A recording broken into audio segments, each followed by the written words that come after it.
Құрметті менің асыл тыңдармандарым, әңгіме каналыма жазылып, әңгімеден алған өз әсерлеріңізбен бөлісе отырыңыздар. Сіздердің әр пікіріңіз бен қолдауларыңыз маған шабыт береді, және жаңа идеяларға қанат бітіреді. Тегін лайктарыңызды аямай басыңыздар, және де әңгімені жақындарыңызбен, достарыңызбен, туыстарыңызбен бөлісе кетіңіздер.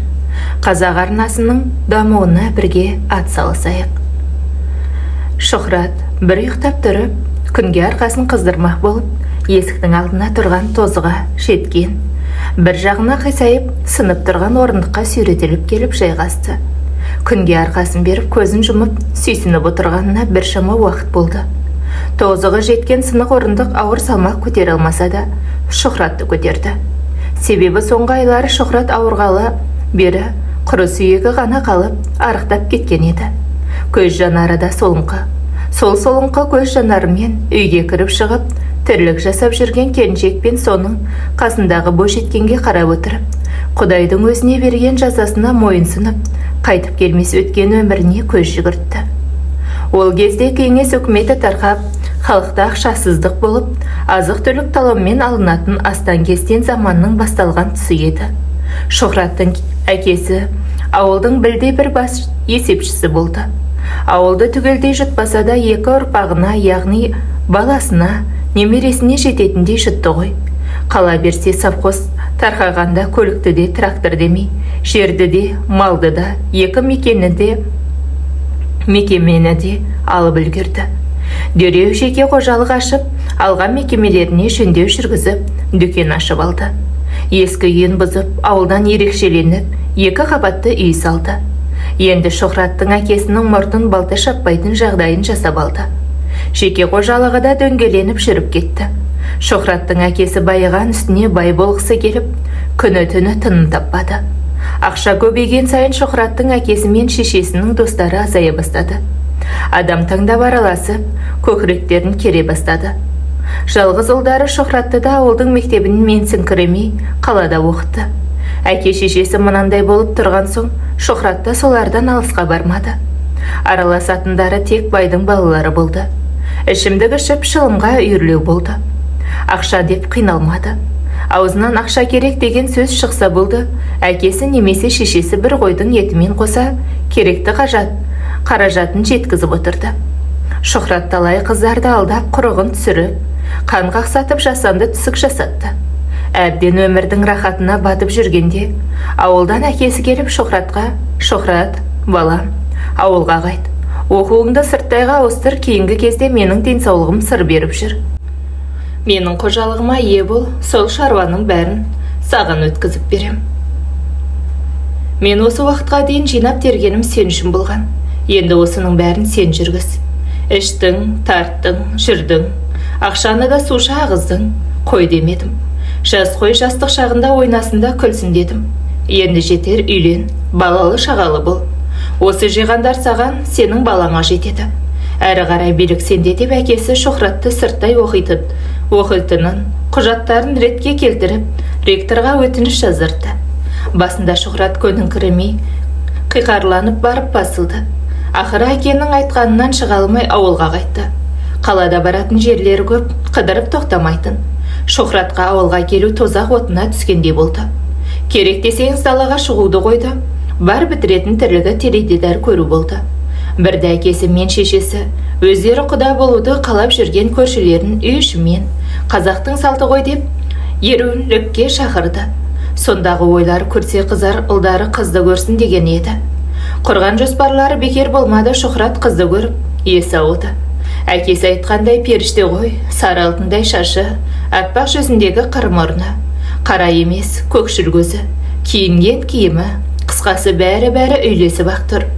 Сөйлегенде біреуге тесіле тәкаппарлана қарағаны да жарасып тұр. Келген қонақтарда әкесі ұлына таныстыра бастады. Тек қызға келгенде тосылып қалды. Сол кезде қыздың әкесі бұл қыз менің қызым, есімі Раиса деді. Қазақтың аты да осылай болады екен деп ойласа да Шухраттың әкесі өте тамаша есім, жиі кездесе бермейтін деп жағымпазданып кетті. Тамақ желініп, шай ішіліп болып, үлкендер әңгіме дүкен құра бастағанда Шухраттың шешесі Шухрат, Раиса мен ауыл аралап келіңдер, өзенге барыңдар. Сенде қаладан келгелі үйден аттап шықпадың деп, Шоқрат пен Раисаны қосақтап жіберді. Екеуі ауыл сыртындағы өзенге бет алды. Сол мезетте Шоқратта қарап қалмай Раисаның тал шыбықтай беліне қолын салып бергені сол еді. Раиса шапалақпен аямай Шоқраттың бетінен салып қалды. Жігіт болғалы бері бір қыздан бұлай таяқ жеп көрмеген Шоқрат бастапқыда не істерін білмей тұрып қалды. Қайдадан бір талай жерге ұзап кеткен Раисаның артынан қуып жетіп, кешірім сұрағанның орнына, сен неге сонша бұлданып тұрсың? Азар болса сен де көптің бірісің деп, Раисаның білегінен ұстап, өзіне қарай тартып құшақтай бастап еді. Раиса бар күшімен Шоқратты итеріп жіберді де, мен көптің бірі емеспін, осыны есіңге сақтарсың деді. Раиса да бұндай тоспаған Шоқратты намыс қысты. Осы уақытқа дейін бір қыздан бұндай қылық көрмеген еді. Көлденең өткен көкетектіні әсіресе беті жылтыраған қыздарды жібермейтін. Шоқратқа Раиса мықты жаңғақ болып шықты. Раиса өзіне қарсылық білдірген сайын Шоқраттың ынтасы күннен күнге ауи бастады. Қалаға қатынасқандарға ақша беріп жіберіп гүлдер алдыртып, өзі барып қымбат сыйлықтар сыйлап, ақырын Раисаның бетіне өзіне қарата бастады. Раиса да Шоқраттың сондай дөрекі емес екенін білді. Оның үстіне осы ауылға көшіп келгелі бір жөні түзу адам көрмегенін ойлады. Бұлардың бәрі жабайы, ал Шоқрат жақсы кандидат деп шешті. Жастардың бір-бірімен тіл табысып жүргендерін білген екі жақтың ата-аналары асығыс тойға кірісе бастады. Тойдың болғанынан боладысы қызық демекші, улап-шулап көптен күткен тойды да өткізді. Екі жақтың тойында ауыл адамдары аз болды. Қалғаны қаладан. Ауданнан келген үмкей дөкелер болды. Той өтіп, Шоқраттың әкесінің көңілі орнына түсіп, енді барлық шаруаның кілтін Шоқратқа өткізіп берді. Шоқрат әкесі ойлағаннан да пысық болып шықты. Шаруаны дөңгелетіп жүргізіп, қалтасына артық ақша шығармай, қайта басып ұстап, небір тың ойларын іске асырды. Дүкенін кеңейтіп, қасынан тойханасын қоса салды. Шоқрат сырттың шаруасын тындырса, Раиса үйдің шаруасын тындырып отырды. Тындырып отырды дегені болмаса өзі емес, көрші көлеңдердің қыз келіндеріне азын аулақ ақшасын беріп қойып, істетіп жүрді. Шоқрат пен Раиса қалаға барып келсе болды, тағы да жаңалық жасайды. Енді Раиса қаладан келе сала пермен жасап сатып жатты. Ауыл адамдары бір мақтап жатса, екіншілері ақшадан өлгендер деп даттап жүрді. Шоқрат пен Раиса бар шаруаны қолдарына алған соң, әке шешелеріне анда барып, мұнда барып қыдырып жүрді. Екеуінің үйленгендеріне жыл болса да Раиса көтере қоймады. Бірақ неге екені белгісіз, сабылып дәрігер іздемеді. Қайта екеуісіне де әзірге балалары болмай тұрғандары дұрыс сияқты. Шоқраттың әке шешесі осылай жүре бересіңдер ме? Ұрпақ сүю ойларыңда бар ма? Мына ағылып төгіліп жатқан дүниені кім үшін жинап жатырмыз? Деп кейінгі кезде реніштерін білдіретін болды. Раиса өзінің бойында өзгеріс бола бастағанын сезіп, қалаға дәрігерге барды, бекер күдіктенбепті. Дәрігерден аяғы ауыр екенін естігенде, Раисаның қуаныштың орнына біреу шоқ басып алғандай баж ете қалды. Немене? Мүмкін емес. Мен барынша сақтанып жүрдім ғой деп, оған дәрігерде қазіргі дәрілердің кейбірі осал болып тұр ғой деп еді. Раиса, бізге ата-ана болуға әлі ерте. Мен ендеше жасанды түсік жасаймын деді. Дәрігер, сіз не деп тұрсыз? Әлде күйеуіңіз жоқ па? Деп сұрақты да бір түрлі қойды. Күйеуім де бар, жағдайымыз да жаман емес. Тек жоспарлаған шаруалар көп, бала болса бәрі болады, қалады. Кейінірек туармын дегенде. Сізге кейінірек бала керек болса жасанды түсіктен соң ана болмай қалуыңыз мүмкін, деді. Ендеше бір шешімін табыңыз, мен сізге ақшаңызды жақсылап төлеймін деп, Раиса таза былғарыдан тігілген сөмкесін сыртынан сипалап қойды. Алтын көрсе періште жолдан таяр демекші. Дәрігер де көзін қысып, қазір деп белгі беріп, орнынан тұрып сейфтен бір қорап дәрінің Раисаның қолына беріп жатып, шетелдікі, өте қымбат дәрі, деді. Раиса да дәрігердің қолына ақшаны қыстырды. Дәрігер санап көріп, көзі жайнап кетіп, қажетім болса, келіп тұрыңыз, деп Раисаны шығарып салды. Раиса өзінің жүкті екенін тісінен шығармауға бел буды. Үйіне бара сала дәріні ішті, дәріні ішіп алып, ыстық моншаға да барды. Ұйқыдан шошып оянды, өзі де білмеді не түс көргенін. Бірақ қорқып, жүрегі жиі соғып, әрі қарай жата алмай тұрып кетті. Ауырыңқырап тұрды, бірақ ағыл тегіл болып баласы түсе қоймады. Дәрігердің айтуы бойынша бірден түспеу керек, шайла деген еді ғой. Төф, әйтеуір бұл бәледен құтылатын болдым. Қазір туып нем бар. Дене бітімімді құртып, одан да қазір жаспын, өзім үшін өмір сүрейін деп ойланып, баладан құтылатынын ойлап, бір жеңілдеп қалды. Сөйтіп Раиса дәрігер айтқандай жаймен түседі деп жүре береді. Бірақ түскен бала жоқ, ыңғайын тауып қалаға өзі барған дәрігерге барса, дәрігер жоқ. Орнында басқа отыр. Мен өзімнің дәрігеріме келіп едім, қашан келер екен деді. Ол кісі басқа жаққа ауысып кеткен, бірден жұмыстан шығып деді. Ендеше сіз көмектесерсіз. Мен жасанды түсік жасатайын деп едім.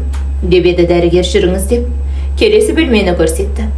Раисаны қараған дәрігер, сізге жасанды түсік жасатуға тым кеш, деді. Раиса баяғыша ақшасын жақсы төлеймін, сыйлығыңызды қоса берем. Мына баладан құтылдыр деп азарда безер болды. Дәрігерде маған ақшаңызда сыйлығыңызда керек емес, басым екеу емес деп көнбей Раисаны кабинетінен әзер шығарды. Раиса баланы түсірем деп кімнен не естісе соны жасады. Көретін жарығы болды ма, әйтеуір бала түспеді. Уақыт өте Раисаның іші біліне бастады. Ата енесі қуанып жатты. Текші Шухрат қана, сен екеуміз келісіп едік қой. Әзір бала керек емес деп, саған енді не болды деп. Раиса дәрігерге барғанын, бәрі ішкенін, бірақ ешқандай нәтиже болмағанын, жасанды түсікке жай болып кеткен айтып берді. Бірақ туар-туғанша Раисаның жаны шүберекте болды. Әрине, іштегі шаранасын түсіремін деп жасамағанды жасады. Ай күні жетіп аман есен қыз босанды. Қызын өз көзімен көргенше асықты. Емізуге әкеліп бергенде әбден тексеріп қарады. Аяқ қолы сап-сау, қорқатында ештеңесін байқамады. Емгені де дұрыс, бірақ тез шаршап ұйықтап қала береді. Қасында жатқан басқа аналардан сұрап еді, жаңадан туылған балада солай болады дегенде естігенде Раисаның көңілі орнына түсті. Баланы көп емізсе, төсі салбырап, дене бітімі өзгереді деп естіген соң, енді бар қайғысы сол болды. Қызын көбінесе қасында жатқан әйелдерге еміздіріп жүрді. Үйіне шыққан соң сүт шықпайды деген сылтаумен қызының аузынан емшек сүтінен айырды.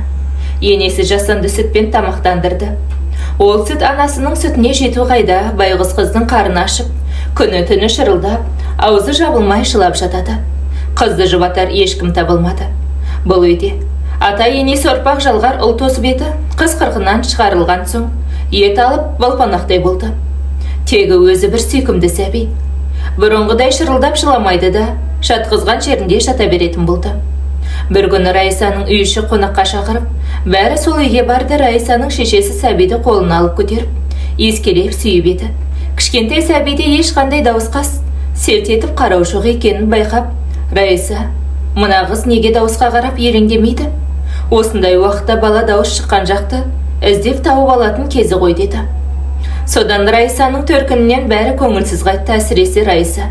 Қызы кемтар, мүгедек болса, немерем деп асты үстіне түсіп тұрған ата енесіне не деп айтады?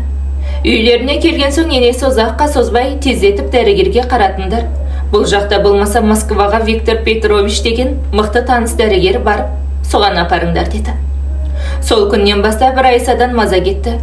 Түнімен ұйқы көрмей, атар таңды көз ілмей атқызатын болды. Коляскада жатқан қызына қарағысы да келмейтін болды. Шухрат пен Раиса қыздарын алып, қалталарына қомақты ақшасын алып, үлкен қалаға жол тартты. Қалаға келе сала жақсы деген клиникаға барды.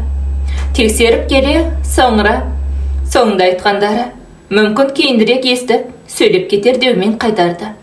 Бірақ дәрігерлер туа біткен саңырау болса, ешқандай ем көмектеспейтінін білген еді. Үйлеріне келіп әке шешесін айтып еді, Москваға апарыңдар деп, Шухрат пен Раисаны жолға шығарды. Москваға Виктор Петрович қыздарын тексеріп, ешқандай пайда жоқ, туғаннан саңырау, тілі де шықпайды. Өздеріңіз бағыңыздар, не болмаса интернетқа өткізесіздер ме? Оны өздеріңіз шешесіздер деп шығарып салды. Шухрат пен Райса қайтадан кері қайтты. Соңғы үміттері Москва еді. Болмады.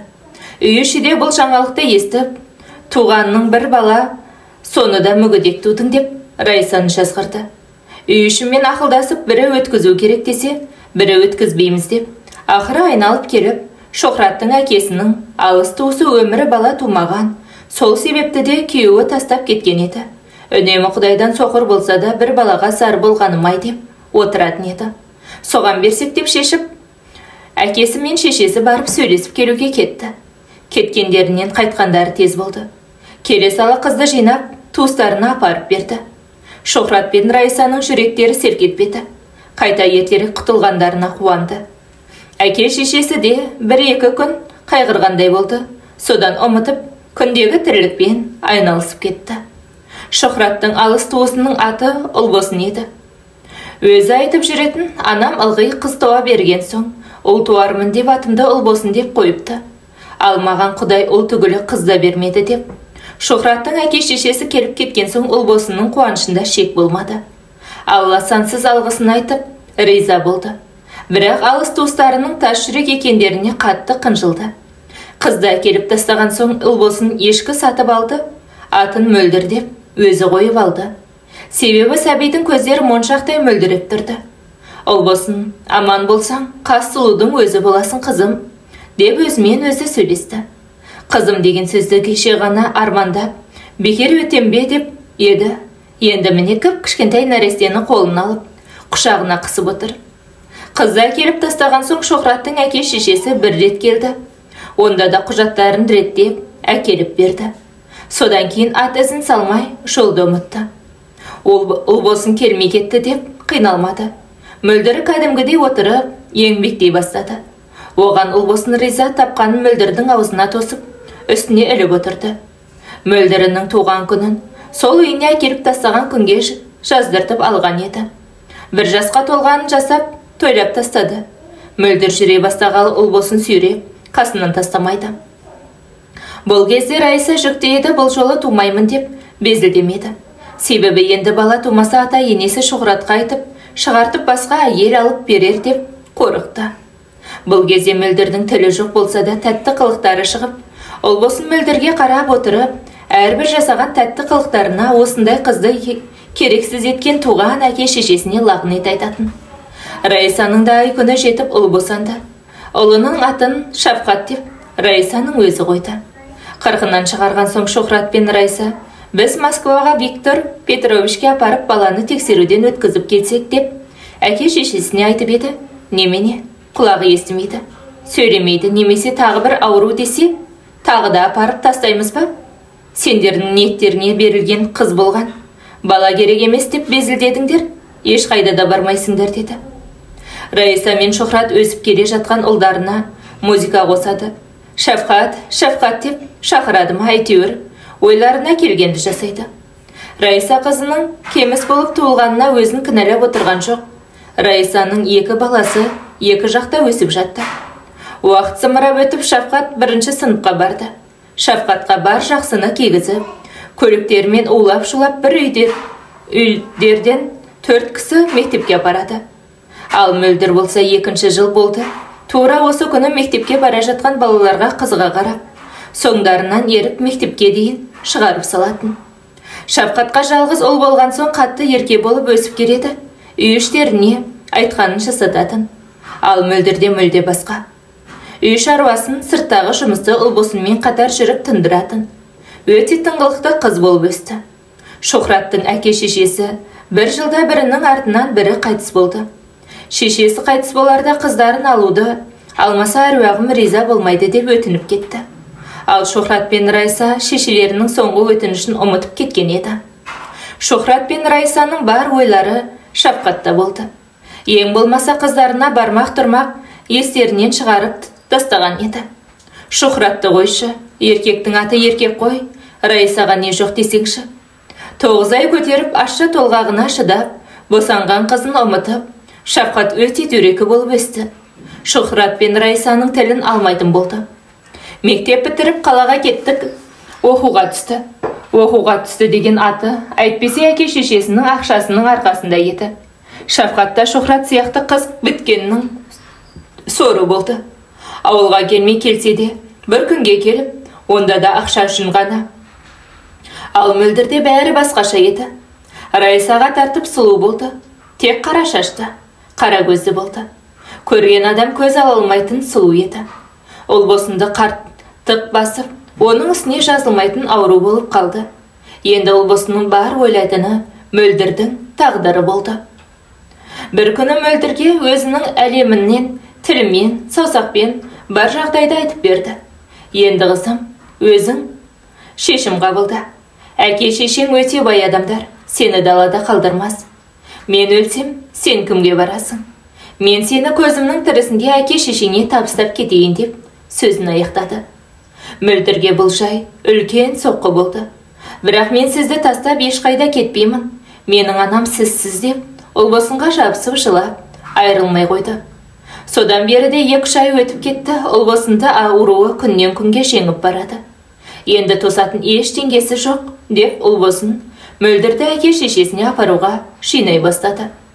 Ұлбосын түнімен ұйқыдан безді, меңдеп бара жатқан ауруына қоса, алдағы Мөлдірдің өмірі не болмақ деп. Ертең апарам деп деген күні таңғы Мөлдірге: сен ақылдысың, мейірімдісің.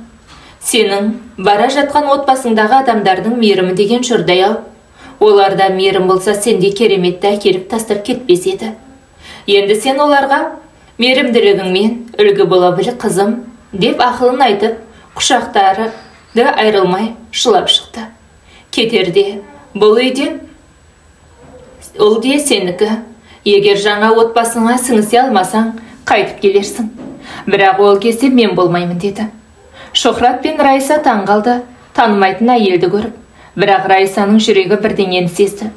Ұлбосын келген себебін айтты. Енді міне, маған жарық дүниені көруге азғантай ғана күнім қалды. Ауруым жеңді, мен өлсем күні не болады деп, аман есен табыстайын дедім. Дегенде Шухрат Раисада азар да безер болды. Мөлдір ештеңе естімесе де, бұлар не жайлы сөйлесіп жатқандарын түсініп отыр. Ұлбосын киініп жатқанда, Мөлдір қоса киініп қалмаймын деп, Ұлбосынға жылап, ыммен айтып жатты. Ұлбосын итеріп тастап, артына қарамай жүгіре басып кетті. Құлағынан Мөлдірдің айқайлап жылаған даусы ұзаққа дейін кетпей тұрды. Ұлбосын ауылына да келіп, бір күні болса да бекер өткізбей, үйінің құжаттарын реттеп, Мөлдірге ауыстырып, көршілеріне өзі өлген соң қалай атқаратындарын табыстап, бар шаруаны бітірген күні жатқан жерінен оянбай кете берді. Ал Мөлдір болса, өз туған әке шешесіне бөтен адамдай үйрене алмай, кірпіше жиырылды. Бірақ сол үйдің шаруасын жасап, Раисаның қолы босап қалды. Бір сөзбен айтқанда, сол үйдің қызметшісі болды. Шафқат қаладан келгенде үйінде сұлу бойжеткен қызды көріп, әке шешесінен бұл кім деп сұрады. Шухратта Раисада былқ етпестен: шетім қыз, әкесін білмейміз. Шешесі жақында қайтыс болды. Өзі естімейді, сөйлемейді. Содан біз үйге алдық, әрі қызметші, деді. Сол мезетте Раисаның сол жағы шым етіп, бірінші белгісін берді.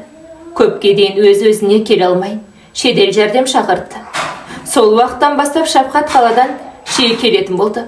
Келе сала Мөлдірді іздеп, тауып алатын болды. Раиса бұрынғыдай сылаңдап, айнаның алдында өзінің сұлулығына, сымбатына қарай алмайтын болды. Денсаулығы сыр берді. Жүрегі сыр бергелі оған денсаулығы қымбат болды. Мөлдірге де үй шаруасымен қоса енді Раисаның күтушісі болды. Сонда да екеуі бір-біріне жат болды. Бірде Раиса кезекті еміне кеткенде Шухрат қожалығын аралап кеткен еді. Әнеміне келіп қалатын уақыт болған, бірақ кешігіп жатты. Сол мезетте Шафқат келді. Үйдің шаруасын жасап, әрі-бері жүрген Мөлдір көзінің құрты болды. Кеш түсіп, Мөлдір Шафқаттың тамағын беріп, бөлмесіне кіріп жатып қалған еді. Көзі ілініп кеткен екен. Біреудің жұлқылап жатқанын оянып кетті. Шафқат екі көзіне қан құйғандай қып-қызыл, ішіп алған. Оған қоса шегіпте алған, не істеп, не қойған білмеді. Шухрат кіріп келгенде Шафқаттың түрі өрт сөндірергендей қалшылдап тұрды. Жүгіре басып Мөлдірдің бөлмесіне барғанда бәрін түсінді. Түсінде де екі қолымен басын ұстап отыра кетті. Шафқатты ас үйде ішімдік ішіп отырған жерінен тапты. Балам, не істедің сен? Не бүлдірдің, деді. Не болыпты? үйіңде жүрген қызметшің ғой, басқа кім? Сонша шырылдап ара түсіп отырсың, әрі беріден соң өз аяғыма оралып қылмыңдаған әлде қызғанып тұрсың ба? Деді. Сен не көкіп тұрсың? Өтірік айтпа, ол қыздан ондай шықпайды. Ол менің туған қызым, ал ол сенің туған қарындасың деді. Әке, сен не деп тұрсың? Қайдағы қарындас, қайдағы қыз деді. Шухрат өкініштен өзегі өртеніп тұрып, Шафқатқа Мөлдірдің құрсақтағы кезінен бастап айтып берген. Сендер қорқынышты адам екенсіңдер. Сендерде әке шешем болғаны өкінішті деп, артына қарамастан кетіп қалды. Мөлдір қанша өлейін десе де, өз жанын қимады. Өмір тәтті болды. Шухрат Райса келген соң жағдайды айтып берді. Сонда Мөлдірдің жағдайын емес, Шафқатты сұрады. Шафқат сол кеткеннен хабарласпай кетіп, бір күні жетіп келді. Шашы ағары, бұрынғы Шафқат емес, бірден Мөлдірді тауып алды. Мөлдір Шафқатты көріп қалшылдап кетті. Шафқат ымдап, енді өзіне өмір сүру жоқ екенін кешіруін сұрады. Мөлдір ештеңе түсінбеді. Шафқат сол бойында бөлмесіне кіріп, есігін іштен құлыптап, алдын ала дайындап қойған арқанды мойнына салды. Райса баласының өліміне Мөлдірді кінәлады. Үйінен сүйреп шығартып тастап еді. Шухрат сабырға шақырып, Мөлдірді қайтадан үйге кіргізді. Баласының өлімінен кейін Райсаның халі нашарлап, қайта-қайта талмасы ұстай берді. Үйлерінде кәдімгідей мейірбике ұстап отырды. Мөлдір кейінгі кезде қайта-қайта құсып, арықтап кеткен еді. Үйіндегі мейірбике дәрігерге апарып тексертіп еді, жүкті болып шықты. Мейірбике Шухрат пен Райсаға Мөлдірдің аяғы ауыр екенін айтқанда, Райсаның кезекті талмасы ұстап, содан есін жимастан баласының артынан кете берді. Шухраттың да Райсаны жерлегеннен соң денсаулығы болмады. Қайта-қайта ауруханадан шықпайтын болды. Мөлдірдің іші білінген сайын бетіне қарай алмай, мынандай жағдайға түсірген Райсаны да әке шешесін де кінәламай іштен тынып бітті. Мөлдірдің ай күні жетіп қыз босанды. Бұл жаңалық Шухратты қуанта қоймады, қайта шегерін құм қылды. Кейінгі кезде істеген шаруасы кері кетіп, үйінің берекесі кете бастаған еді.